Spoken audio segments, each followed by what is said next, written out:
Hey everyone, tonight we're starting right where things got messy. I was standing in my kitchen barefoot, staring at an envelope I'd stared at too many times before. The elegant gold lettering that once made my heart swell with pride now looked grotesque, like a bad joke someone forgot to laugh at. It was my only son's wedding invitation. Thomas and Vanessa Oakridge Estate formal attire requested no kids, no pets, and apparently no mother, because across the delicate cream cardstock where my name used to sit, someone had taken a thick black marker and slashed me out like a wrong answer on a quiz. I didn't need handwriting analysis to know who'd done it. The note scribbled just beneath the scribble was in Thomas's handwriting. Since you've chosen not to support our future, we've decided you shouldn't be present for its beginning. Cold, clean, final, like being disinvited from your own life. And then the phone rang. Now, before you feel like calling your son to say, "Don't ever do this to me," take a moment to like the video and subscribe, but only if you really like what I'm doing here. Go ahead. I'll wait. Also, tell me where you're watching from and what time it is over there. I'd love to know who else is losing sleep over other people's drama. Now turn off the lights, maybe turn on the fan for some soft noise, and let's get started tonight. So yeah, about that phone call. I almost didn't answer. My ride was already in the driveway. Beatrice, my best friend since the Reagan administration, was waiting to whisk me across the city to Oakridge Estate, so I could at least sit in the back row of my son's wedding and pretend like I didn't just get ghosted from my own family. But something in my gut stopped me. That little twist behind the ribs that all older women eventually learn not to ignore. So I picked it up. "Hello, is this Eleanor Sullivan?" The voice on the other end asked, hesitant and breathless. "Yes, who is this?" "My name is Rebecca Martin. You don't know me, but I think you need to hear what I know about Vanessa. I'm her former roommate. Now listen, I've been around the block a few times. I've watched enough true crime to know when someone's about to confess something bad. And honey," the way Rebecca's voice cracked over the line, "that wasn't allergies. I don't know who else to call," she said, "but your son is about to marry someone who has done this before. More than once." My knees buckled a bit. I sat down in the nearest chair, one of those wobbly ones James used to threaten to fix every spring, and never did. And then Rebecca began to talk.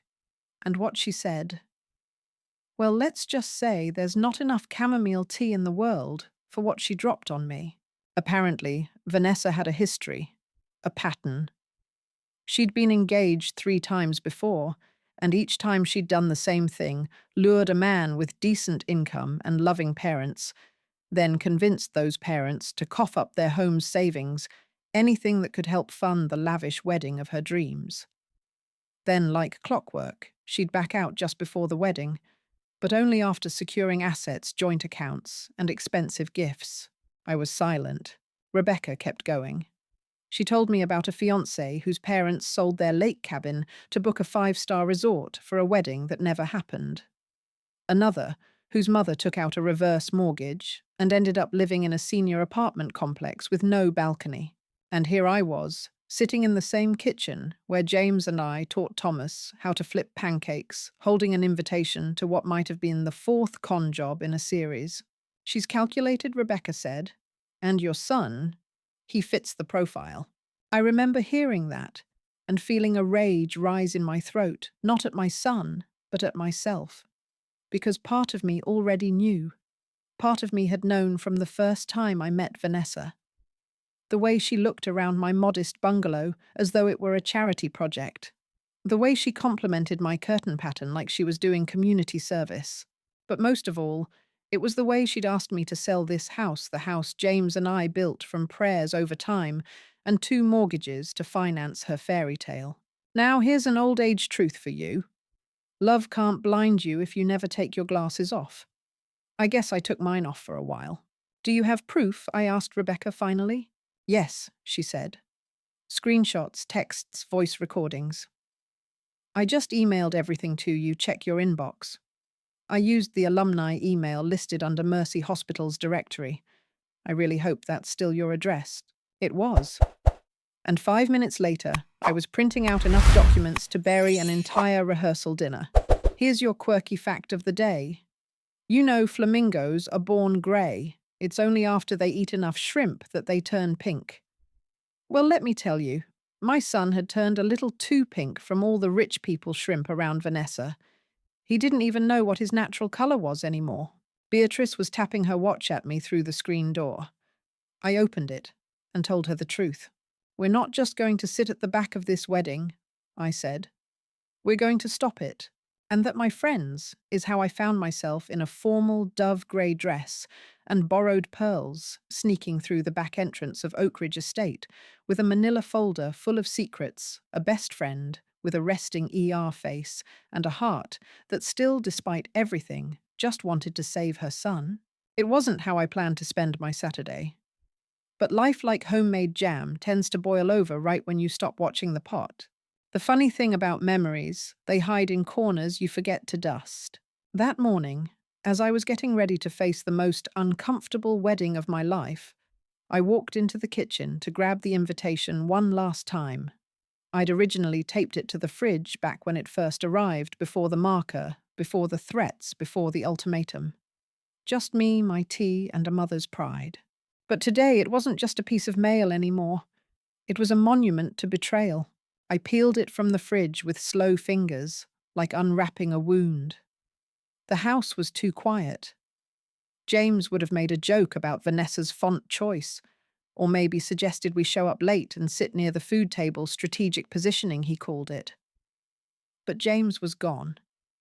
And what was left behind were 30 years of memories in this house that Vanessa wanted me to sell like some fixer-upper on a reality show.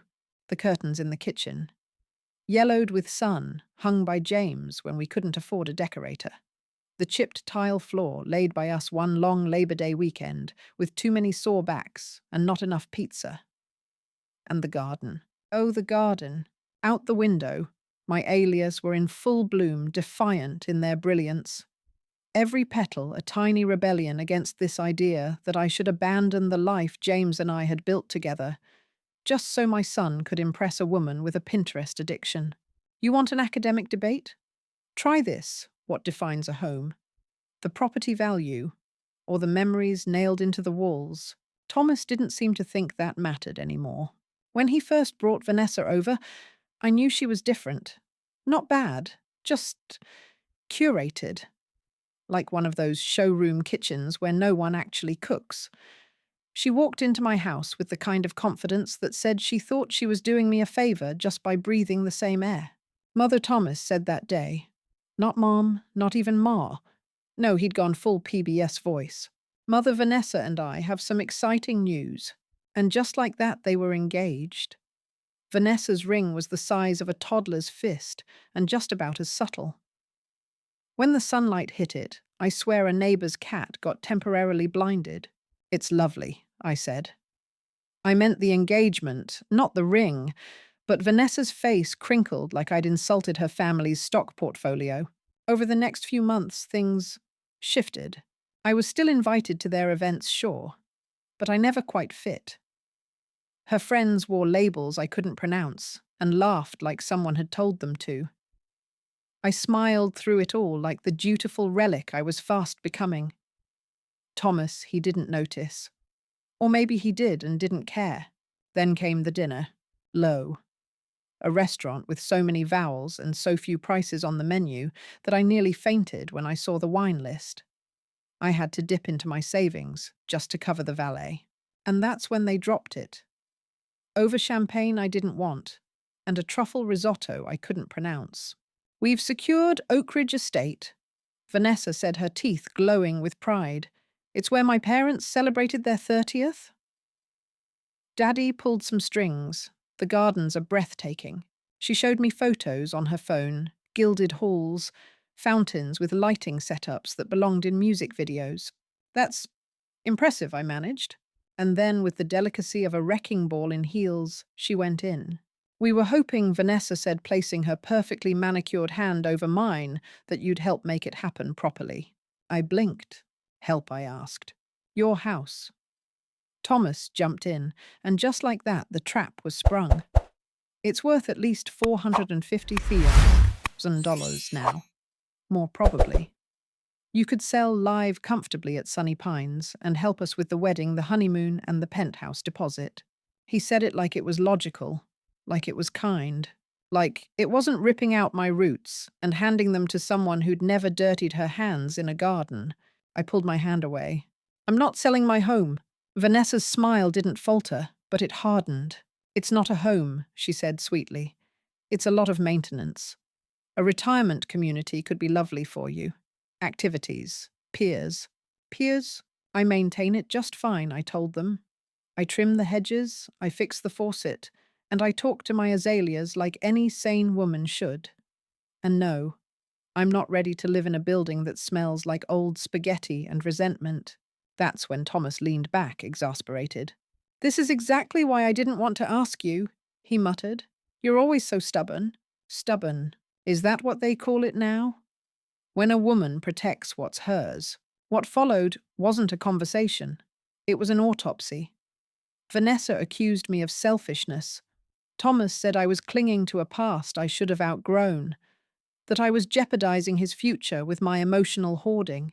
And then came the final blow.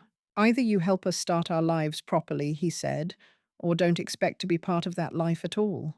They left before dessert, and I paid the check alone, my hands shaking over tiramisu I didn't order. Here's your old age wisdom for today. When people show you who they are, believe them, even if they share your last name. I tried in the weeks after.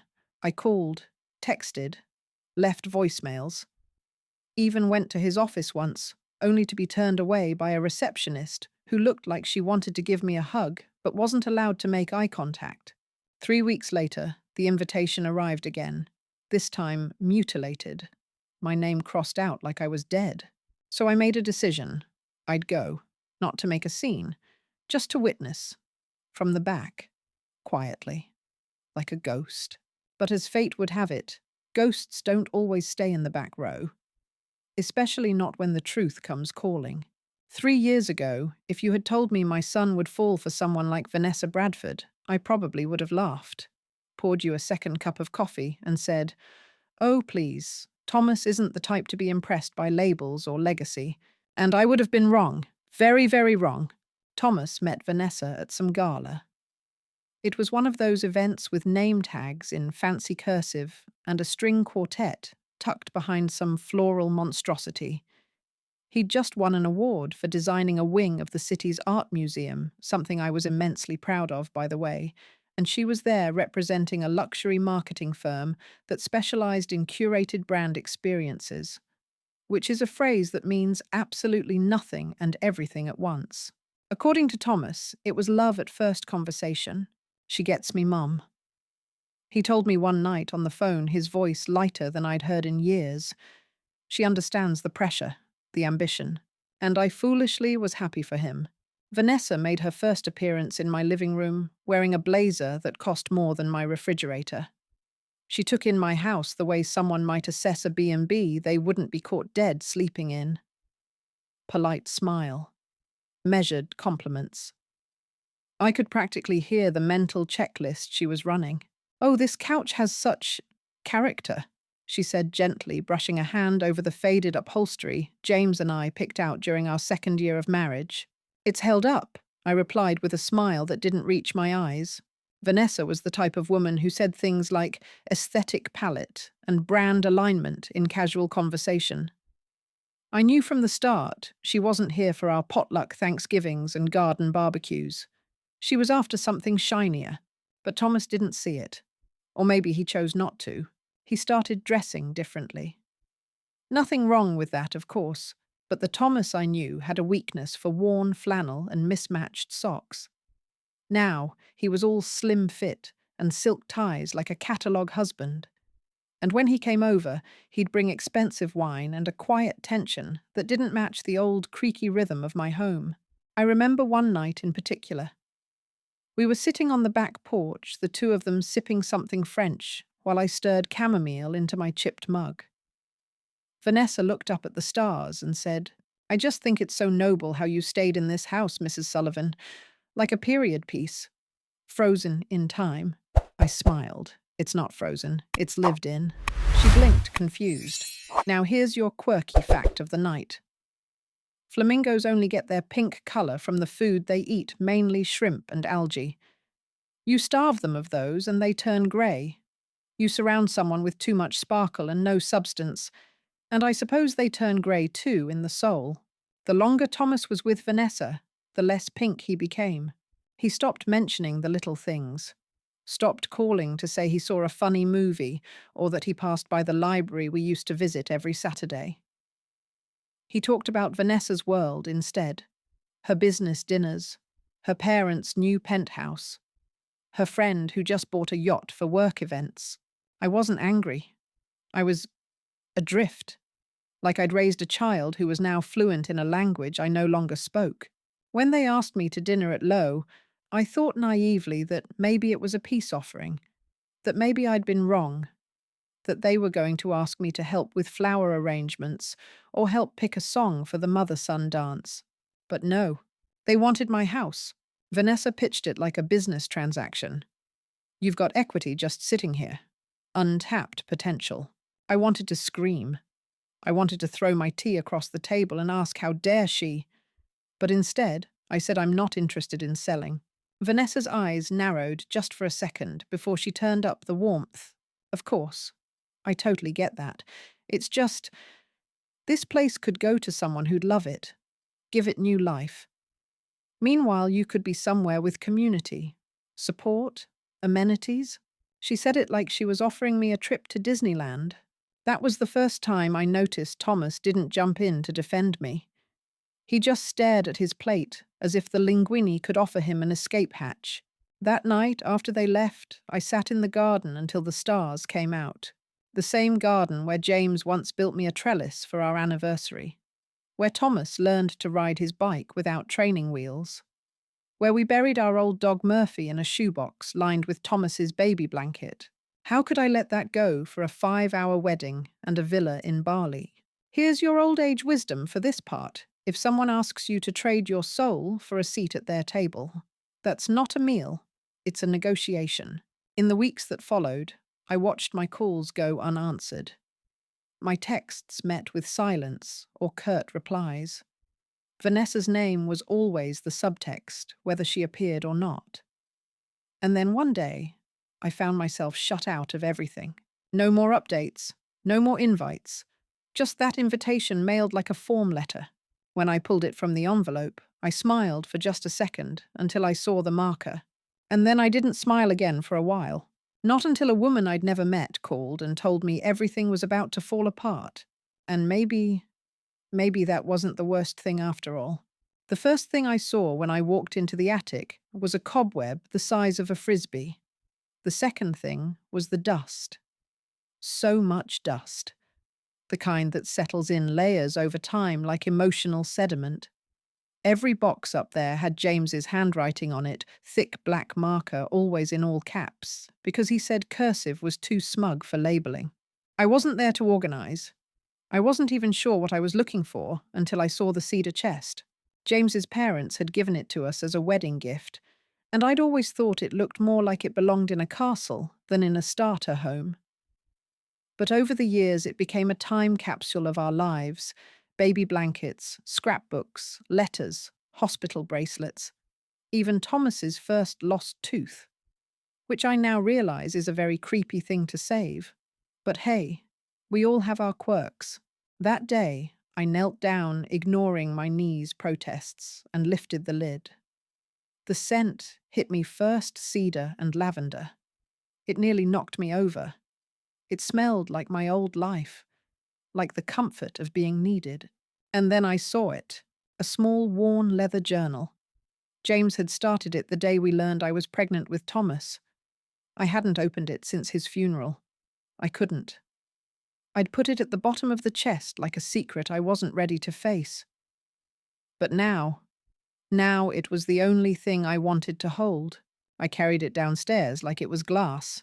Sitting in the sunroom James built for my 50th birthday, a little sanctuary with old wicker chairs and faded cushions, I opened the first page. April 15th, 1983. We're having a baby. After so many losses, I didn't believe it at first. Eleanor gripped my hand so tight during the appointment I lost circulation. She looked terrified and luminous at the same time.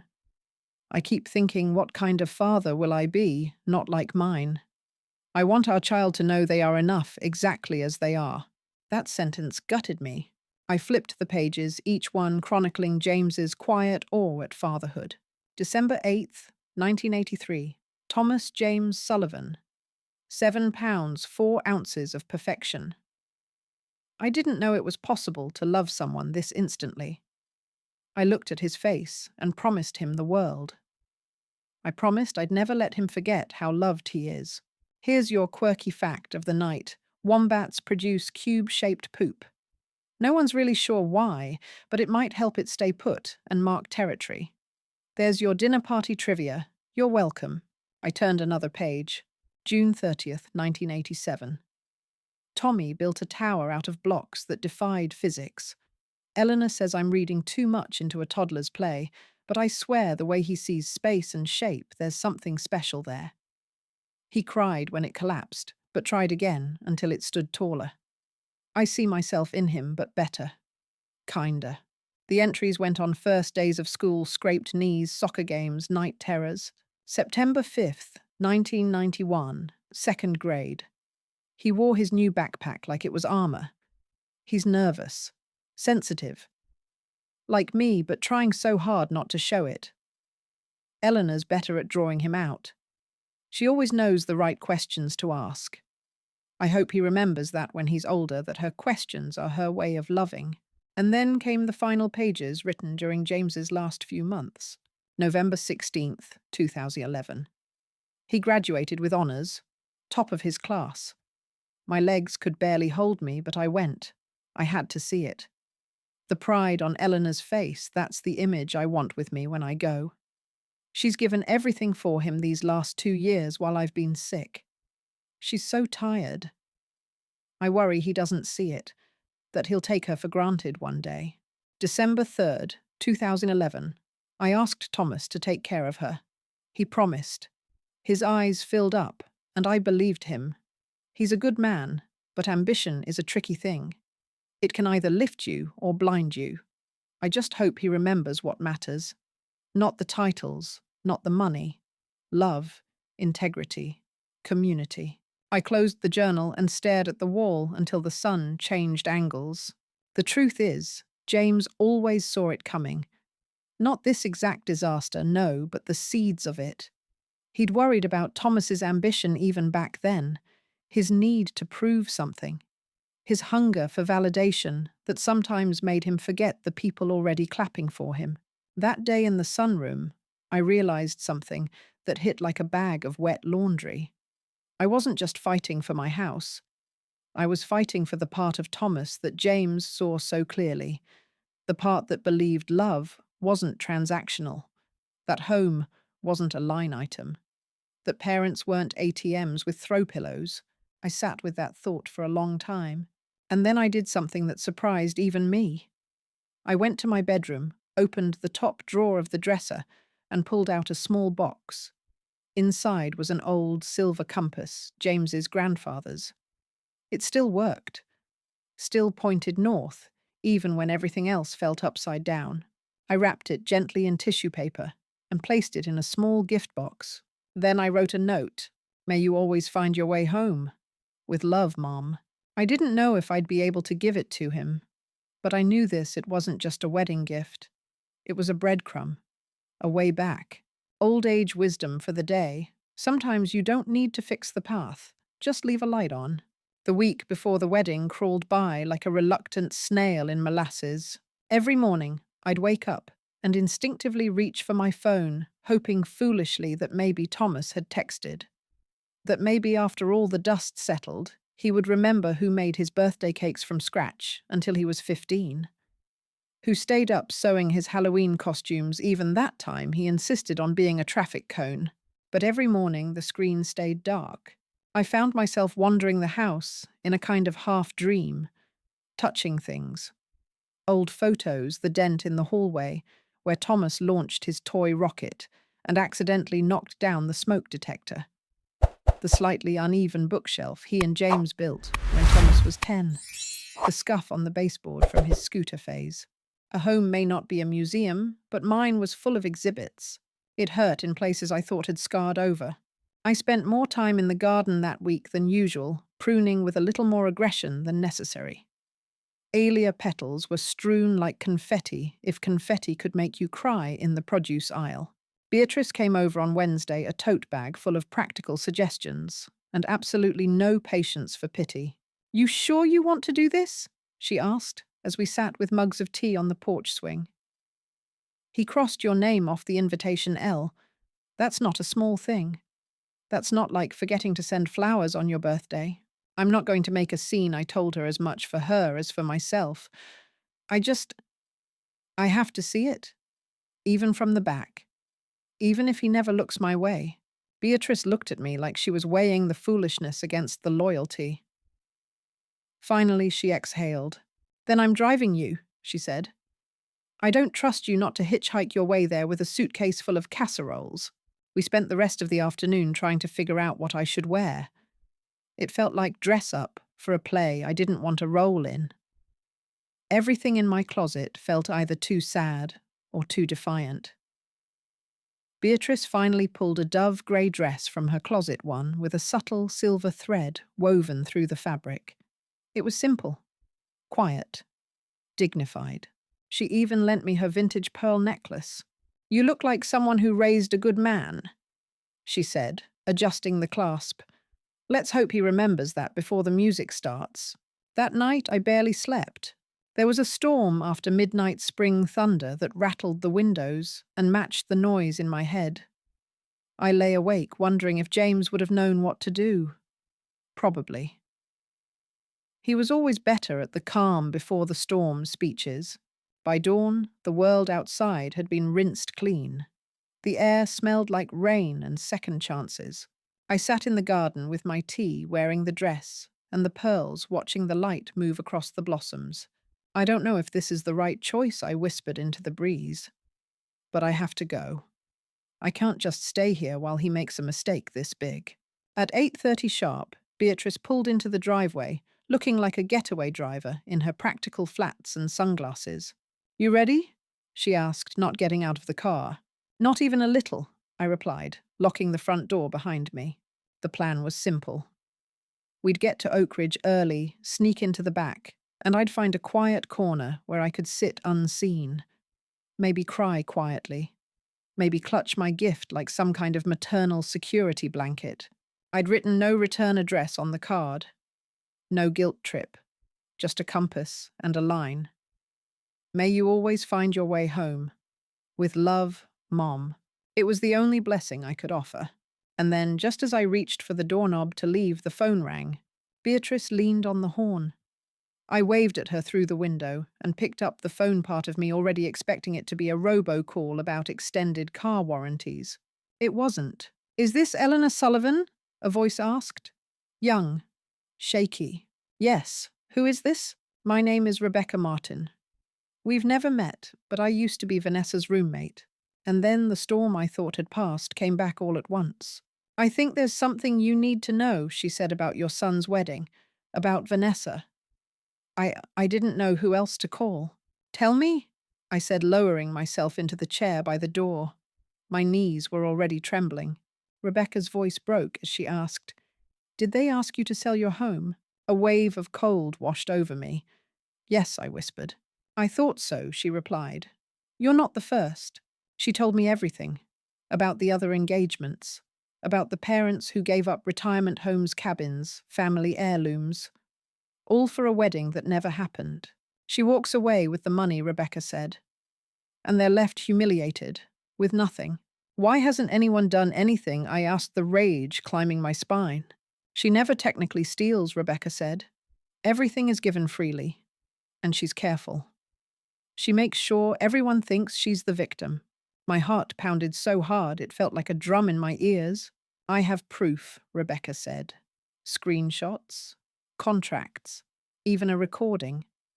She called me last night drunk. Said she'd convinced your son you were just another selfish old woman clinging to a house you didn't deserve.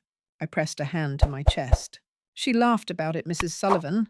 Laughed. Outside, Beatrice got out of the car and walked toward the porch, concern on her face. I waved her inside and turned back to the phone. Can you send me everything I asked? Email anything. I already did, Rebecca said. To the alumni email listed from your nursing school. I hope it still works. It did. 5 minutes later, I was staring at documents that made my stomach turn. Texts. Photos. A damning voice memo with Vanessa's slurred voice calling Thomas the easiest mark yet. Beatrice sat beside me, silent, scanning the evidence. What now? She asked. I looked at the clock. 9:45 a.m. We go, I said. Not as guests, as witnesses. She nodded. Then let's go save your boy. Old age wisdom of the day. Never underestimate a woman with a folder full of receipts and a ride-or-die best friend in orthopedic shoes. I don't think either of us breathed on the drive to Oak Ridge. Beatrice's Corolla hummed like a nervous cat beneath us as she sped through intersections, her hands gripping the wheel like she was piloting us through battle. I clutched the manila folder full of printed evidence so tight it left creases in the paper and probably in my fingers. Neither of us spoke much. What was there to say? We were about to try and crash a wedding with screenshots. I haven't done something this stupid since I tried to ice skate in college, Beatrice muttered finally. I gave her a sideways glance. Did you fall? I sprained 2 ankles and dislocated a pride. I agreed to fund a destination wedding. Almost. We snorted, and for a flicker of a moment it felt like old times. The two of us barreling into chaos, armed with nothing but too much caffeine and not enough sense. When Oak Ridge came into view, all humour drained. It was stunning. Manicured hedges, marble fountains, and an entry gate that looked like it guarded Narnia. Expensive cars filled the circular drive, guests already beginning to trickle toward the ceremony site. And smack dab in front of the gate was a security guard with a clipboard and an earpiece. Of course. Beatrice pulled into the far corner of the parking lot and cut the engine. Well, she said, I guess we're not using the front door. There's always a side entrance, I murmured. Deliveries. Staff.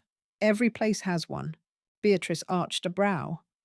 And they say working in a hospital doesn't prepare you for espionage. We circled around the building, avoiding the main garden. My shoes' low heels I hadn't worn since James's funeral sank slightly into the soft earth. We kept our heads down and walked like we belonged, like middle-aged women in pearls, and chiffon always loitered behind event centres. Sure enough, we found it a metal service door propped open by a folding chair with waitstaff hustling in and out like bees in formal wear. Beatrice adjusted her shawl and summoned the voice she used to use on med students who forgot to wear gloves. "Excuse me," she said to a frazzled young man carrying a tray of champagne flutes. "Vanessa Bradford sent us with an urgent message for the groom." "Where is he?" He barely looked up. "Second floor. East wing. Groom's suite. But they're heading to the garden in like 5 minutes, so you'd better hustle." "Appreciate it," she said crisply, already moving. Inside, the halls smelled like furniture polish and panic. Staff buzzed past us. Floral arrangements were being adjusted with military precision, and someone was yelling about a missing boutonniere like it was a national emergency. We took the stairs 2 at a time, well, 1.5 for me, because knees, and made our way to the east wing. I spotted a small brass plaque on a door, groom's suite. I stopped. What if he doesn't believe me? What if this pushes him even further away? What if this is the last nail in the coffin of our relationship? Beatrice gently touched my arm. Truth is still truth, Elle, especially when it hurts. I swallowed hard and knocked, firmly, no turning back. The door opened almost instantly, and there stood Andy Thomas's best friend since college. He looked stunned. Like seeing me was the emotional equivalent of watching a houseplant start talking. "Mrs. Sullivan," he whispered, stepping into the hallway and gently closing the door behind him. "What are you doing here?" Thomas said. "I need to talk to him." Now, please. Andy's eyes darted nervously. We're heading down for the ceremony in like 4 minutes. He's already stressed. This might not. It's about Vanessa, I cut in. And I have proof. She's not who she says she is. Andy stared at me. Then, from inside the room, came Thomas's voice. Andy, who is it? Before Andy could answer, the door opened wider, and there he was. My son. My baby boy in a tuxedo. He looked older, more polished, and completely unfamiliar. His eyes landed on me, and for a second there was confusion, and then anger. Mom? His voice was quiet, disbelieving. What are you doing here, I told you. I know what you told me? I said somehow, holding my voice steady. But I need 5 minutes of your time before you make the biggest mistake of your life. I can't believe this, he muttered, stepping back. I told you not to come. You're here to cause a scene. No scene, I said quickly. Just a conversation. Then I'll leave. Quietly. If you still want to go through with it, I'll disappear. Beatrice stepped forward. Thomas, your mother received information this morning that changes everything. About Vanessa. About her past. His jaw clenched. Of course she did. 5 minutes, I said again. That's all I ask. Please. He stared at me for a long, taut moment. Andy stood frozen beside him, clearly unsure whose side he should be on. Finally, Thomas sighed, glanced at his watch, and pointed to a small sitting room across the hall. 5 minutes. In there. Then I'm leaving for the ceremony. We stepped inside. The door clicked shut behind us. My hands were shaking as I pulled the folder open and laid the contents across a nearby table. Vanessa has been engaged 3 times before I began. Each time she targeted men with professional success but modest wealth and parents who owned significant property. She convinced those parents to fund lavish weddings, and each time she broke off the engagement just before the ceremony. Thomas let out a low, disbelieving laugh. You've been watching too many soap operas. I wish this was fiction, I said, handing him the screenshots. This is from her former roommate, Rebecca. She sent everything to me this morning. These are text messages between them. Vanessa referred to our house as a cute little equity bump after your 3rd date. His fingers trembled as he took the pages. But still, skepticism clouded his expression. These could be faked, he muttered. Anyone could write this. Then listen to this, Beatrice said, pulling out my phone. She hit play. Vanessa's voice filled the room, drunk, smug, and chilling. Another sentimental old bat. Probably die alone in that creaky bungalow while I enjoy her liquidated equity. Thomas is even easier than Daniel was. I watched the blood drain from his face. She laughed in the recording. Talked about how she manipulated him. How she had access to joint accounts. How she still had credit card debt he knew nothing about. When the audio ended, the room was silent. Thomas sat heavily, the documents falling from his hands onto the floor. There's more, I said gently. Financial records. Screenshots from the other engagements. Pictures of the properties the families sold. And she was fired from her job 3 months ago. She's been lying about going to work. He didn't speak, didn't move. I sat beside him, careful not to touch him. She targeted you, Thomas, and she used me to do it. He looked up at me, hurt blooming across his face like bruises. Why me? He whispered. I felt my own tears rising. She looks for men like you, I said softly. Smart, ambitious, with something to prove, who come from love but maybe feel disconnected from it. Just enough vulnerability to squeeze through. He flinched, looked away. Beatrice added quietly. And sons with strong mothers they're estranged from. That's part of the play. Thomas closed his eyes. Then from the hallway we heard Vanessa's father's voice. Thomas, the guests are seated. We're ready to begin. He opened his eyes again, and they weren't the same. They were clearer, sharper, and for the first time in a long time I saw James in them. Thomas stood up slowly, like the weight of realization had finally settled across his shoulders, and he had to adjust to carry it. He ran a hand through his carefully styled hair, disrupting it just enough to make him look well more like him. "I need to see her," he said. Beatrice and I exchanged glances. "Are you sure I asked Rising too? She's good at spinning stories. If you confront her, she'll twist it. She'll twist you." "I know," he said quietly. "But I have to look her in the eye. I need to see if she even flinches." He tucked the evidence into his inner jacket pocket, straightened his lapels, and opened the door. Vanessa's father was standing in the hallway, red-faced and puffing like a train. "What is going on in there?" "Thomas, the string quartet, has been holding the downbeat for 8 minutes. I need to speak with Vanessa," Thomas said calmly. "Alone. She's waiting to walk. There are 200 guests in their seats." "This won't take long." Mr. Bradford stepped aside, grumbling something about pre-wedding jitters and theatrics, while Thomas strode down the hallway like a man walking toward a burning building. Beatrice and I followed at a safe distance, just far enough to witness without becoming the show. We found them in a small antechamber near the ceremony garden. Vanessa stood near a mirror, adjusting her veil, perfect, and poised in a gown that probably had its own mortgage. When she turned and saw Thomas, her smile bloomed instantly. "There you are, love," she purred. "Isn't this exciting? I was starting to think you got cold feet." Thomas didn't say a word, just reached into his pocket and handed her the folder. Vanessa's expression flickered. Not panic, not confusion, just calculation. She glanced through the first page, then the second. By the third, her mouth tightened. She looked up at him. "Where did you get these?" she asked, her tone controlled. I'd heard less tension in an operating room. "You lied to me," Thomas said.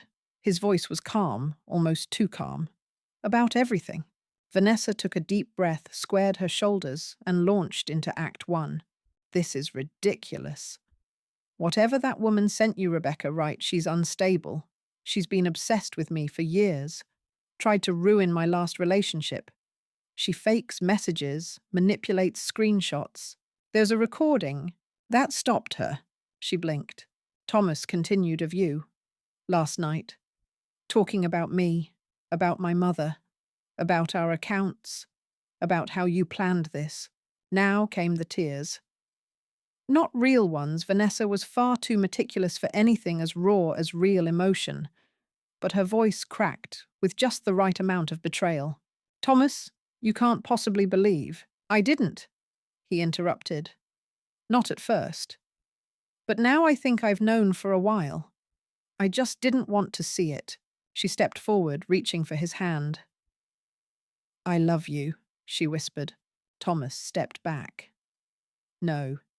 You loved what I could give you. The connections, the respectability, the story you could tell at charity luncheons." Her mask slipped, just for a second, and it was enough. "You ungrateful little man," she hissed.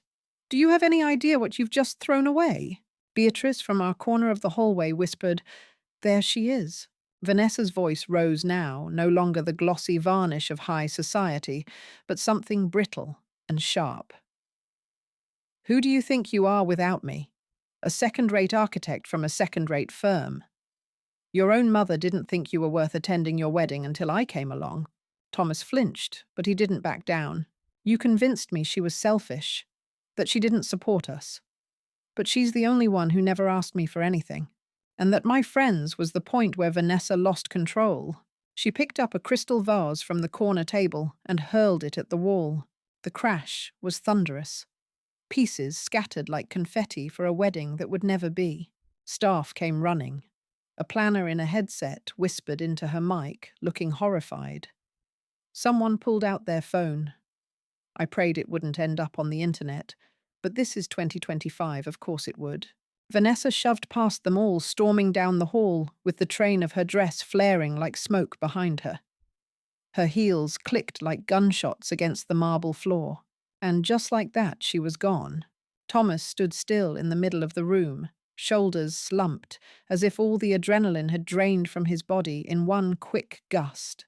Andy appeared beside him, hands in his pockets. "Do we cancel the quartet?" he asked. Thomas gave a weak laugh. "Might as well. Beatrice looked at me. Do we go to him? I shook my head. Not yet. Let him breathe. He nodded at Andy, who guided him toward a back exit. The wedding staff, guests, vendors, everyone looked dazed like extras on a set that had just lost its lead actress. As we moved quietly back toward the main building, Mr. Bradford intercepted us. His face was thundercloud dark. This is your doing, he snarled. You've poisoned him, ruined this day out of spite. I'd suggest you speak with your daughter before making assumptions, I said calmly. She's devastated. She's in tears. Or maybe she's calculating the next mark. That flicker again, recognition buried under bluster. That's defamation, he growled. Beatrice stepped in. And if we're sued, the recordings and documents become public. Is that a risk you're willing to take? Silence. He turned and walked away, the posture of a man who wasn't used to losing. And somewhere deep in the garden, the string quartet played on, unaware that the fairy tale had already ended before the first note. Old age wisdom. Sometimes the bravest thing you can do is walk away from the aisle. The reception hall was like the morning after a tornado, beautiful, wrecked, and full of people pretending it hadn't just happened. Thomas had insisted on making a statement. Said it wasn't fair to let rumors fill in the blanks, especially when he had the truth sitting in his jacket pocket, still slightly bent from where Vanessa had tried to rip it out of his hands, metaphorically and literally. I stood with Beatrice at the very back of the room, hands clasped in front of me, like I was back in church waiting for a miracle.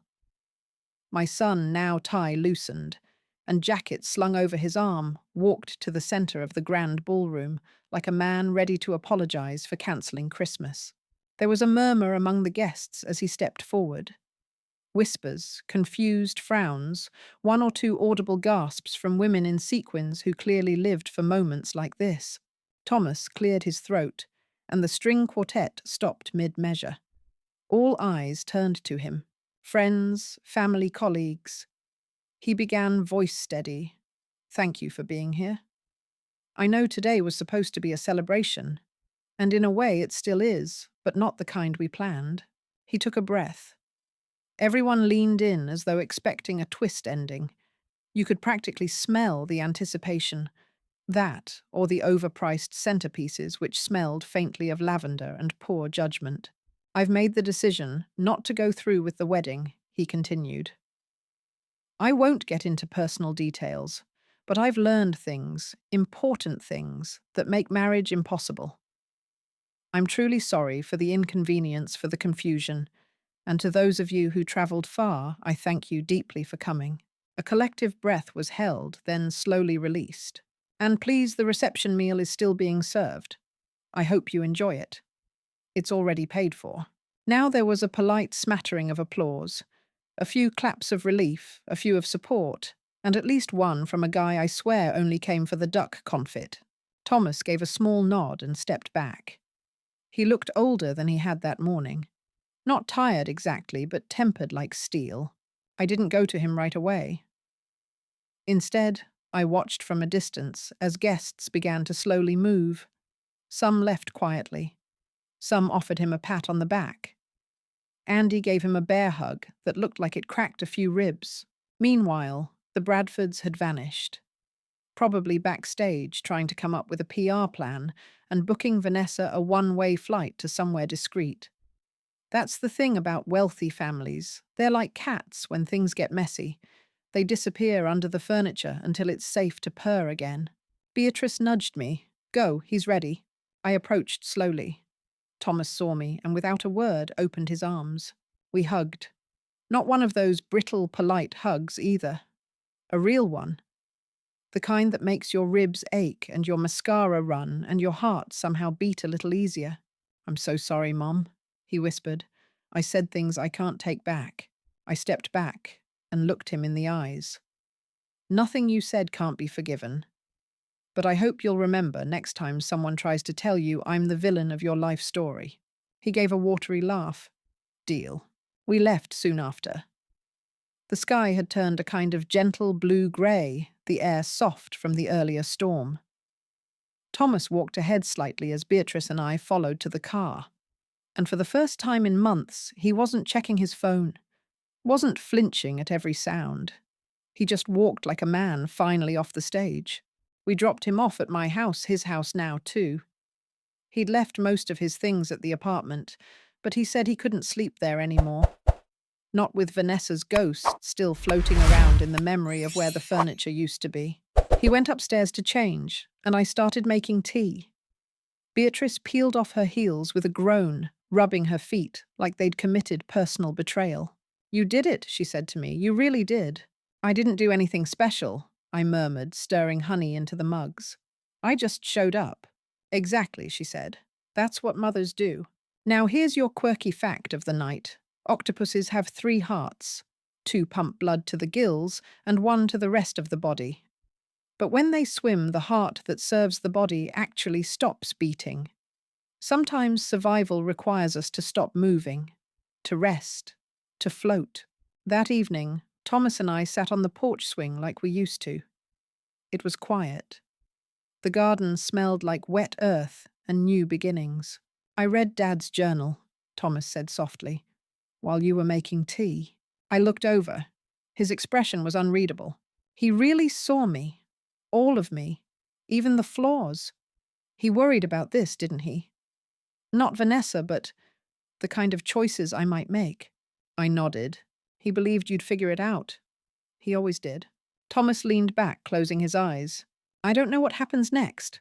I might lose my job. My reputation's probably toast. Vanessa's already spinning a story on social media. Then we tell the truth," I said. "And if the truth needs backup, you've got people ready. Rebecca, Andy, even the other men she hurt." He turned his head. "You're really okay with me staying here for a while?" I smiled. "You think I polished that guest room for my own retirement? Please, it's yours for as long as you need." He smiled, a real one this time, one that reached his eyes. And for a moment the world stopped spinning quite so fast. Old age wisdom. Sometimes what we think is the end of the road is just the place where we finally stop pretending. The following morning I made pancakes. Not the healthy kind with oat flour and despair, real pancakes. The kind James used to make when Thomas was little, when we'd all end up with batter on our faces and syrup in our hair, and no one cared because that's what Saturday mornings were for. I didn't say anything when Thomas came downstairs. He just sat at the kitchen table in a clean t-shirt and jeans, barefoot hair. A little tousled, like he'd slept in a bed that didn't judge him. "Smells like childhood," he said. "You look like you could use a carb coma," I replied, flipping a perfect golden circle onto a plate. He smiled. It was smaller than yesterday's, but just as real.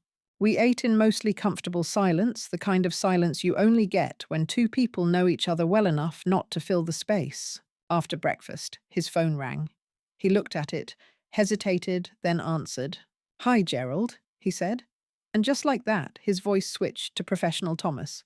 I cleared dishes quietly, while he stood near the back door, shoulders tense. "I understand," he said, nodding, even though no one could see him. No, I wasn't expecting an apology. I set down the dishcloth and watched his face shift. Yes. I'd still like to come in and speak face to face. No hard feelings, but I do have things I need to say. Pause. "Tomorrow morning, perfect. See you then." He hung up, turned, and leaned against the doorframe. "That was the managing partner," he said, rubbing the back of his neck. "They're not firing me. Not yet, anyway. But I've been temporarily reassigned pending clarity on recent events." "Is that lawyer speak for, 'We want to see if this turns into a scandal'?" "Pretty much," he said. "Here's your academic debate phrase for the day. The presumption of neutrality is often a facade for maintaining comfort over justice, especially in firms that rely on family money and client optics more than ethical nuance." "I'm sorry," I said gently. "I'm not," Thomas replied. "Not anymore. I'd rather start over than stay quiet in a place where truth makes people uncomfortable." I nearly dropped the coffee pot, because that was not something the old Thomas would have said. That was something his father might have said. Or me. But not him. Not until now. And just like that, I saw something new blooming in the wreckage clarity. The doorbell rang around 2 p.m. I opened it to find a woman standing there with a nervous smile and a small folder under her arm. "Mrs. Sullivan," she asked. "I'm Rebecca." I let her in and led her to the sunroom. She was younger than I'd imagined, but older in the eyes. The kind of tired you don't get from lack of sleep, but from carrying too much truth for too long. I hope it's okay I came, she said, sitting carefully on the edge of the chair. I've been thinking about you both, and I wanted to help however I can. Thomas joined us moments later. I handed him a cup of tea as he sat down across from her. You weren't kidding, he said. She really did this before. Rebecca nodded and passed him the folder. These are statements from Michael and Daniel, her previous fiancés, plus contact information for both. They're willing to speak out if necessary. Did they? He started, then trailed off. Michael recovered. He's in Arizona now, working for a non-profit. His parents lost their lake house. Never really spoke about it again. Daniel. She paused. He attempted suicide. Survived. Barely. Still lives with his mother. Doesn't leave much. Thomas closed his eyes. I almost became Daniel. No, I said. You didn't. Because Rebecca called. Because you listened. Because you had people who refused to give up on you. Rebecca looked down at her hands. It's strange. I used to think silence was neutral, that not getting involved was the same as not causing harm. Thomas tilted his head. And now, she met his eyes. Now I think silence is just a quieter kind of betrayal. He nodded slowly, understanding dawning. They talked for a long time. Beatrice showed up halfway through, holding a tray of her signature lemon squares and no fewer than 3 opinions about social media warfare. Rebecca pulled out her phone.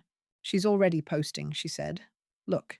Vanessa's Instagram showed a black and white photo of a single wilted rose on the ground with a caption that read, "Sometimes love isn't enough. Sometimes mental health wins." I tried. I truly did. Thomas scoffed. She's painting me as unstable. She always does, Rebecca said. It's part of the pattern. Preemptive pity. Then I guess it's time to say something, he said. But carefully. Publicly. Beatrice gave a firm nod. You'll need documentation, timestamps, witness statements. Keep it professional. Clear. No bitterness, no drama. Like an architectural proposal for the truth, I added. Exactly. We spent the rest of the afternoon turning my dining table into a war room. Andy joined us after work, bringing his PR skills and a laptop that looked like it had been through several marketing fires. The plan was simple, a public statement. Coordinated posts from Thomas, Michael, and Daniel. Documentation available through a secure link. Legal backup, ready to step in if Vanessa pushed back too hard. It was terrifying. It was thrilling. It was necessary. By nightfall, the statement was written, reviewed, and scheduled. Thomas leaned back in his chair, eyes red but clear. You okay? I asked. No, he said honestly, but I will be. Old age wisdom of the day, the truth doesn't always set you free. But it does stop the bleeding. By sunrise, the statement was live. I woke up to the sound of my phone buzzing like an angry wasp on the nightstand. Text after text, missed calls, mentions. Beatrice's message came in first. It's out. They're listening. Downstairs, Thomas was already at the kitchen table, laptop open, coffee in hand, face pale but steady. They're sharing it, he said when I entered. Michael. Daniel. Even Andy reposted it with a comment about bravery, and some architect from Austin just tagged me and said, "Standing with you." He shook his head like he couldn't believe it. I leaned over and saw the post on screen, a calm, carefully worded statement outlining what had happened. No blame-slinging, no mud, just facts. It included Rebecca's testimony, quotes from previous victims, excerpts from the screenshots, even a short audio clip, the same one I had first heard in our sitting room, Vanessa's voice calling him easily managed. The comments were pouring in. Hundreds of them, some confused, some shocked. But the majority, supportive. I felt the air shift just slightly as if the house itself sighed in relief. But peace never lasts long on the internet. By 10 a.m., the counterattack had begun. Vanessa released her own statement, sleek and bitterly professional. Her PR team had dressed it up like a TED talk on heartbreak. She expressed concern for Thomas's emotional well-being, said she respected his decision, and closed with a line that made me want to throw my mug through the wall. Sometimes those we love most carry pain they're not ready to confront. I don't even know what that means, Thomas said, scrolling. Is she calling me unhealed, or unstable, or haunted? All three, Beatrice said, striding through the front door with a tote full of legal printouts and muffins. Classic gaslight sandwich sympathy shade, sympathy. She dropped the muffins onto the table. Eat something. She's not worth a stomach ulcer. Here's your quirky fact of the day: honey never spoils. Archaeologists have found pots of honey in ancient Egyptian tombs that are still edible after thousands of years. Let that be a lesson in how truth like honey sticks around, even if it takes a while to be appreciated. Later that morning, Thomas got a call from his firm. He stepped out to take it in the garden while the rest of us waited inside, pretending not to eavesdrop. When he returned, he looked oddly peaceful. Well, I asked, hot in my throat. They offered me a deal, he said. Take a 6-month sabbatical, keep my benefits, come back when things cool down. But in the meantime, don't speak publicly about the firm or any clients. What did you say? Beatrice asked, ready to swing. I said no. He smiled. I told them I'd be resigning, that I'd rather start from scratch with integrity than build anything on silence. For a second, no one said anything. Then I walked over and kissed his forehead. That's my boy. That afternoon, Thomas sat me down on the porch swing and said, I've been thinking. I want to start my own firm. Small. Local. Something real. I blinked. Like, now? Well, not this afternoon, he said with a laugh. But yeah, I want to design things that matter. Housing that people can afford. Community spaces. Not another luxury tower for billionaires to park their yachts next to. It won't be easy, I warned. Nothing worth doing ever is. We rocked in silence for a moment, the breeze catching the scent of mint and early roses from the garden. Also, he added, I might have sent a very careful message to Emma. Emma, I raised an eyebrow. You remember urban planner? Used to work with me. Vanessa hated her. Ah, now I'm interested. He shrugged. She replied. Said she'd heard what happened and thought it was incredibly brave. We might get coffee.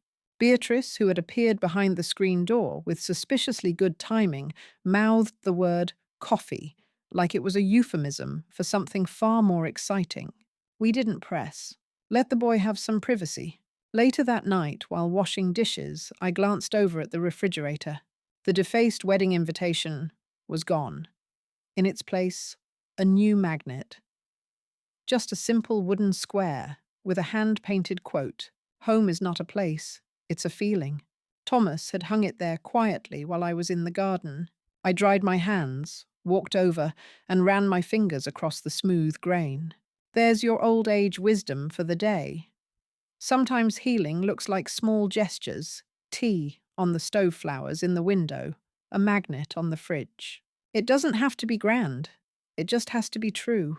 That night, as the stars appeared one by one, and the house settled into its creaks and sighs, Thomas came downstairs with a blanket over his shoulder. Mind if I sit with you? He asked. I moved over on the swing. Always. We didn't say much. We didn't need to. For the first time in a long while, everything important had already been said. 3 weeks later, we got the first letter.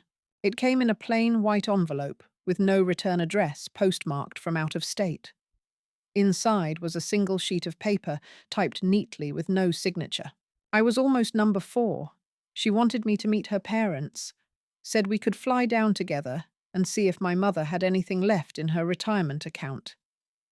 Thank you for speaking up. You saved me. No name, no details. But we didn't need them. The story was beginning to ripple. Within a month, 4 more letters arrived. One from a woman who said her brother had dated Vanessa briefly, another from a former co-worker who had always suspected something but didn't have the words for it.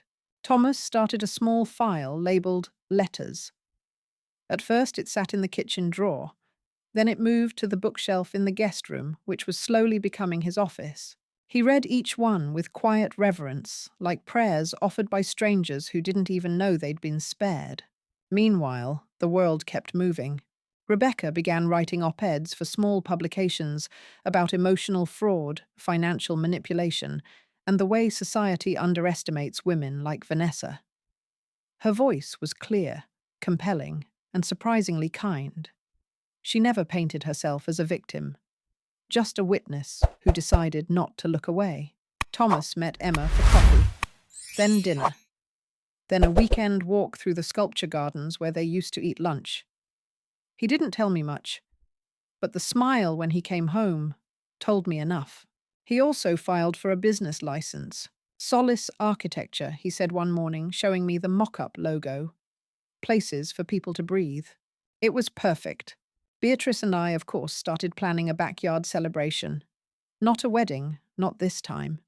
Something quieter, something honest. A late summer evening with food and laughter and soft lights strung between the trees. "You're not getting out of this," she told Thomas as she tested fairy lights in the garden. "I demand at least one speech. Short, emotional, preferably with tears." He rolled his eyes, but I saw him practicing in the mirror later. Funny thing about healing, it rarely looks like what you expect. Sometimes it's not therapy or books or tears on the bathroom floor. Sometimes it's a new business logo, a properly folded dish towel, a son who now loads the dishwasher without being asked. Sometimes it's knowing your story saved someone else, even if they never meet you. The biggest surprise came in August. Thomas got a call from Michael, the Arizona fiancé. He wanted to help fund Solace Architecture. I've been following everything he said. Your courage gave me mine. If I can invest in a company with a conscience I want in. They spoke for 2 hours. By the end, they were laughing like old friends who hadn't yet met. It was the start of something both poetic and practical. When the backyard celebration finally arrived, the house felt fuller than it had in years. The garden was in full bloom. Guests wandered between tables with glasses of iced tea and strawberry tarts.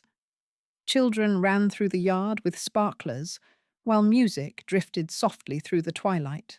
At one point, Thomas tapped his glass and cleared his throat. "I'm not a man of speeches," he began, smiling awkwardly. "But I guess that's a lie now, since this is the third one I've made in the last 2 months." Laughter.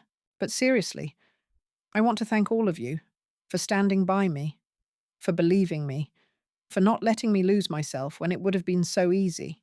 He looked at me, and to my mum, he continued, voice breaking just a little, who showed up, even when I didn't want her to, who saved me in a way I didn't know I needed. He lifted his glass. "To beginnings that look nothing like we planned, but feel more right than anything we could have imagined." Glasses clinked. Tears were wiped. The lights above twinkled like stars that had wandered too close.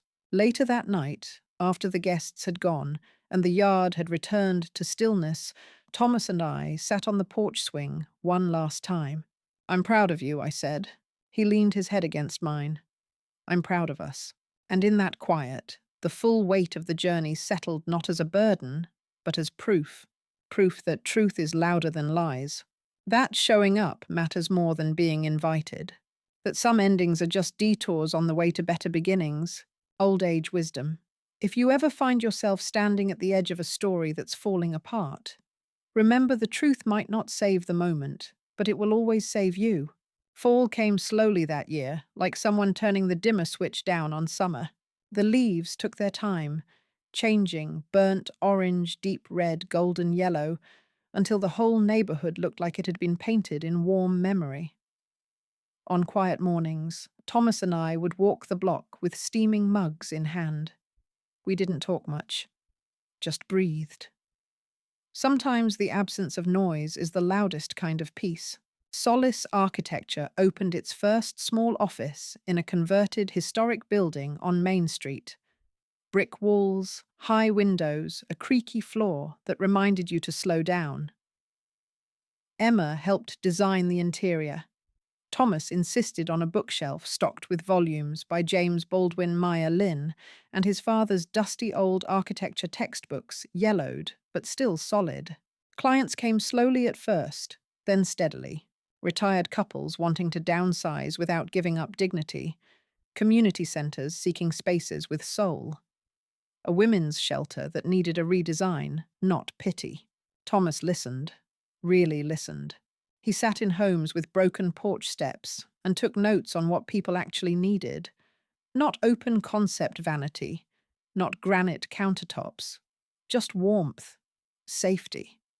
A layout that didn't make loneliness echo. I'd never seen him more alive. One Friday, he came home with a bag of groceries and said I invited Emma for dinner. Hope that's okay. Only if she likes wine and unsolicited life advice, I said, pulling out the good plates. Dinner went beautifully. Emma was calm, bright, and deeply kind. She didn't try to impress me. She didn't overcorrect or overshare. She just showed up, fully herself, which after everything was the most healing thing in the world. After dessert, Thomas walked her to her car. I peeked through the window like the nosy mother I am. He kissed her cheek. She kissed his back. Then they stood there for a moment, hands lingering like neither wanted to be the first to let go. When he came back in, he looked sheepish. So I said, crossing my arms, "She makes me nervous in a good way," he confessed. "That's the right kind of nervous." And then he laughed, boyish and unguarded. A laugh I hadn't heard since he was 12, and won the school science fair with a poorly constructed model of the solar system, and a speech about Saturn that made no scientific sense, but was delivered with such confidence that no one cared. Here's your quirky fact of the day. Saturn's rings are actually made of billions of ice particles and bits of rock, and they're disappearing slowly but surely. Scientists estimate they'll be gone in less than 100 million years. Even the most beautiful things don't last forever. But some things come back better. A few weeks later, Thomas took me to see one of his new projects, a community reading room he designed for a struggling public library branch. When I walked in, I gasped. It was simple but stunning. Light filtered through repurposed windows, landing on mismatched chairs donated by families from the neighborhood. There were rugs, plants, a wall covered in handwritten notes from children. "Thank you for making this place feel like home." In the back corner was a quiet nook with 2 rocking chairs, a small lamp, and a plaque. In memory of James Sullivan. He believed everyone deserves a space to feel safe, seen, and loved. I touched the brass with trembling fingers. "Do you like it?" Thomas asked. I nodded, unable to speak. That night, I wrote in my journal for the first time in years. He's becoming the man you dreamed he'd be. Not because he escaped his pain, but because he let it break him open. You'd be proud of him, James. I wish you could see it. But then again, maybe you already do. Around Thanksgiving, the unexpected happened. Vanessa issued a formal apology. It wasn't posted online. It came in a letter, handwritten, folded with military precision. Thomas didn't read it right away. Left it on the hall table for days. Finally, he sat on the porch one morning and opened it. He didn't share every word with me. Said most of it felt rehearsed. But one line stood out. I learned to lie because it got me further than honesty ever did. "You made me wish I'd tried the truth first." "I don't know if she means it," he admitted. "Maybe it doesn't matter," I said. "Maybe the point isn't whether she's changed. It's that you have." He nodded, then tore up the letter and let the wind take the pieces. That night, he brought out the old compass again, the one I'd given him that day in the sunroom. "I want to keep this at the office," he said, "just in case you forget where home is." He smiled. Exactly. He left it on his desk in a small glass box. Not for clients, not for show, just for him. A quiet reminder that no matter how far he strayed, there was a north. Old age wisdom. Sometimes we spend years looking for the right direction, only to realize we've had the compass all along. Winter arrived not with a storm, but with silence. The kind of cold that wraps around the bones, gently reminding you to slow down. The garden turned to frost. The porch swing creaked less often. And in the early mornings, the windows fogged just enough to blur the world outside, like the house itself was dreaming. Thomas was busy, not frantic, not burned out, just purposeful. His days filled with meetings, client visits, site walks. And in the evenings, he came home with that soft glow people get when they know they're building something that matters. Solace Architecture had officially taken off. One of their latest designs, a small transitional housing project for women recovering from domestic abuse, was picked up by a regional architecture journal. Emma's name appeared on the byline alongside Thomas's. I clipped the article and pinned it to the corkboard in the kitchen. Yes, I'm that mother. One night, as snow dusted the yard and the world turned impossibly still, Thomas came into the living room with 2 mugs of tea and something in his eyes. That look. The I have an idea and it might be completely insane look. He handed me a mug. I've been thinking, he said. I waited. What if we turned the guest room into a more permanent space, he said. Not for me. I'll move into my own place once the lease is ready. But for someone else. Someone who needs a place to land for a little while. I blinked. You want to turn the guest room into a refuge? He nodded. Like a transition space, short term, between shelter and housing. Just one person at a time. Quiet. Safe. No paperwork nightmares. No judgment. You think that's manageable? I asked gently. I think he said it's the least I can do. It didn't take long. Beatrice came over the next morning with a tool belt and 1,000 opinions.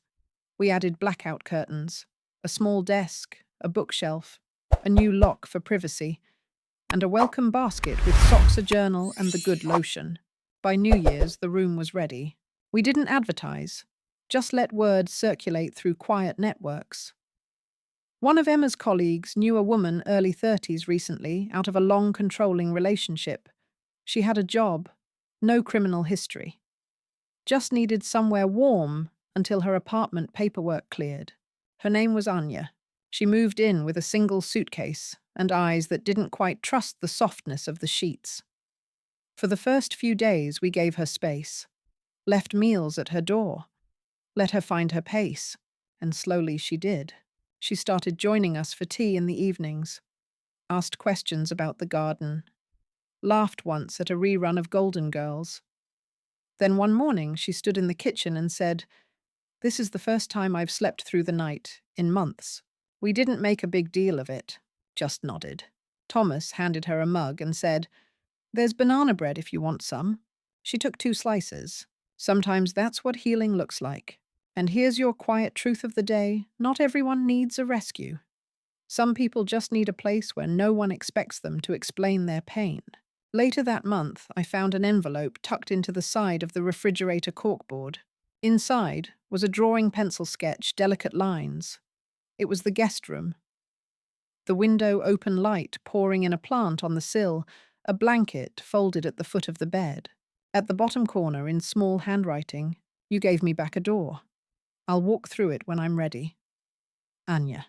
She left a week later, left the room spotless, left the house with a quiet hug and a thank you that vibrated with meaning. We haven't heard from her since, and that's okay. Some people are only meant to pass through, but they leave behind echoes. That spring, Thomas hosted a community event at Solace Architecture's new office. Local artists, live music, a slideshow of their first 10 completed projects. He asked me to say a few words. I stood in front of the crowd, neighbors, clients, survivors, students, friends, and looked at my son standing in the back with his hands tucked into his coat pockets, watching like it was my story now. So I told it. Told them about the woman who tried to steal more than money. Told them about a mother who refused to stay silent. Told them about the boy who could have broken but didn't. And I ended with this. Some stories are warnings, some are lessons, and some are maps. May this one guide you home. The room fell quiet, and then the applause began, gentle, respectful, full of something stronger than noise. Pride. Beatrice found me after. Her eyeliner had smudged. "Damn it, Eleanor," she muttered I was wearing waterproof. I smiled and passed her a tissue. Old age wisdom.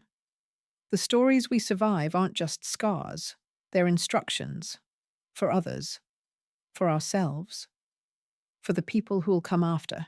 Spring melted into summer, the way it always does in this town, with lilacs blooming too fast, and the air thick with the smell of grilled corn and sunscreen.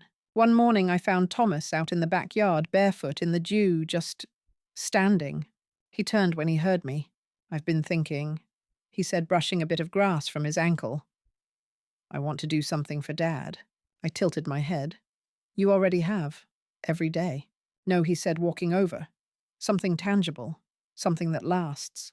That afternoon, we drove to the old community park, where James used to take Thomas when he was a boy. The place hadn't changed much, still the same cracked benches, the fading mural on the far wall, the swings that creaked like old knees. But in the far corner, near the overgrown rose bushes, there was a clearing. "We could build a pavilion here," Thomas said. "Wood and stone. Natural. Something quiet. For people to sit. Think. Remember." He reached into his folder and pulled out a sketch, just a rough pencil draft, but unmistakably his. "I'd call it the listening place." I stared at the sketch. No walls, just a curved roof open on all sides. Benches arranged in a circle. A single plaque in the center, in honor of James Sullivan, architect of places and people who mattered. I didn't speak for a while, didn't trust my voice. When I finally did, I said the only thing I could, he would love that. The town council approved the plan within weeks. They even offered a modest grant to support it, said the community needed a space for stillness. Funny how people only realize the value of quiet after the noise has taken something away. Construction started in late July. Thomas oversaw every beam, every stone. Emma brought coffee. Beatrice brought unsolicited advice. I brought sandwiches and memories, and by early autumn it was done. The opening ceremony was small, just a few friends, a ribbon, a speech. But when I stepped under that wooden roof, I swear I felt James there, leaning in smiling hands in his pockets, like always. Thomas stood next to me, quiet. "We did it?" he said. "No," I whispered. "You did." He looked over at me, eyes soft. "Only because you showed me how." Later that week, something even more unexpected arrived in the mail. A wedding invitation? Not Vanessa's, Thomas's. It was simple, elegant. White card, dark lettering, no gold foil or pretentious calligraphy. Just, "Thomas Sullivan and Emma Lee invite you to witness the beginning of something true." I ran my hand over the paper. My name wasn't scratched out. It was the first name on the list. When the day came, it was quiet and perfect. No string quartets, no towers of champagne, just vows spoken under the listening place. A few chairs, a scattering of petals. Emma wore blue. Thomas cried just a little. Beatrice officiated. Yes, Beatrice. She got certified online. Said if anyone was going to legally bind her godson to someone, it was going to be her. After the ceremony, Thomas turned to me and said, "You gave me my name back." I didn't understand at first. Then he clarified. "For a while I thought I was someone weak, easily manipulated. But you reminded me who I really am, who Dad believed I was." I hugged him tight. "You earned that name," I whispered. "Every letter of it. And now a strange calm has taken root in our lives. Not boring, not static, just full." Anya sent a postcard from Oregon. Rebecca published a memoir. Solace Architecture was approached by a national nonprofit to design trauma-informed housing units. And Thomas, he's just getting started. The guest room has welcomed 2 more women since Anya. Quiet arrivals, gentle departures. Each one leaving behind something small, a note, a drawing, a flower pressed between pages of an old library book. I still make pancakes on Sundays.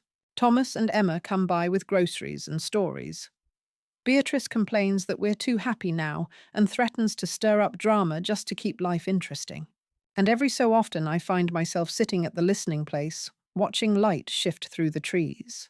Sometimes I bring tea, sometimes I bring a book, sometimes I bring nothing at all, just myself, because in the end that's what this story has always been about. Not revenge, not justice, not even survival, but remembrance, of who we were, who we almost became, and who we chose to be instead. Old age wisdom. Healing isn't a finish line. It's a homecoming, quiet, unflashy, and entirely your own. 1 year later, the leaves are gold again. The kind of gold that makes you pause on your front step just to breathe it in. And the house, it's quieter now. Not empty, just at ease. I still wake early, still put the kettle on before the sun climbs over the neighbor's roof. And every morning I walk the garden paths barefoot, just like James used to. Sometimes I imagine he's walking with me, nodding at the basil, chuckling at the stubborn tomatoes. This morning there's a letter on the porch swing. No stamp, no envelope. Just folded paper held down by a small rock from the listening place. It's from Thomas. Mom, today marks 1 year since the day everything came undone and everything began again. I couldn't have done it without you. I wouldn't have even known I needed to. Thank you for showing up when I didn't deserve it, for being louder than my shame, for giving me a map back to myself. Emma and I are going to try for a child soon. I want to raise them with the kind of presence you gave me even when I tried to push it away. I hope I'll make you proud. Love always, Thomas. I fold the letter slowly, my fingers trembling just slightly. And then I cry. The good kind. The full-bodied, deep-welled thank God I lived long enough for this kind. Beatrice calls at 10 a.m. You decent? She asks, not waiting for an answer before walking through the gate with a bag of scones and 2 mugs already filled. I got the same letter, she says, plopping down beside me. Except mine said, thank you for scaring the hell out of me at exactly the right moment. We laugh.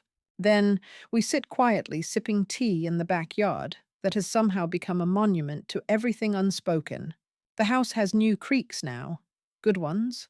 The kind that come from life being lived. Emma's laugh echoing down the hall. Thomas's footsteps pacing the office. The soft shuffle of temporary guests learning how to breathe again. And me always watching, not hovering, just holding space. Last week, Anya sent a photo of her new apartment.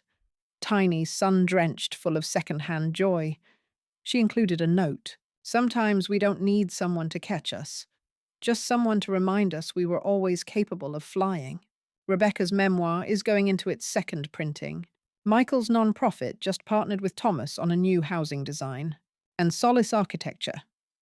It's become more than a firm. It's a movement. A quiet revolution, where design meets dignity. Where trauma isn't tiptoed around, but gently integrated into beauty. Where the world is rebuilt, one room, one person, one truth at a time. Sometimes I walk through their projects just to sit in the spaces. I don't always tell them I'm there. I just listen to the stillness, to the echoes of what once was, to the promise of what's yet to come. Here's one final truth. I was never invited to the wedding that started all this. But I was needed for the one that mattered. And isn't that what motherhood really is? Not being chosen, but choosing anyway. Choosing to stay, to show up, to speak when it hurts, to listen when it's hard, to believe when no one else does. Old age wisdom. You don't always get a thank you. You won't always be understood. But sometimes, just sometimes, you get a letter on your porch swing. And that letter says everything. The house is quiet again now. The kind of quiet that isn't empty but full. Full of roots. Full of love. Full of a life I almost didn't recognize until it looked back and called me home. And now, if you'll excuse me, I have a pot of tea on the stove and a seat saved just for you.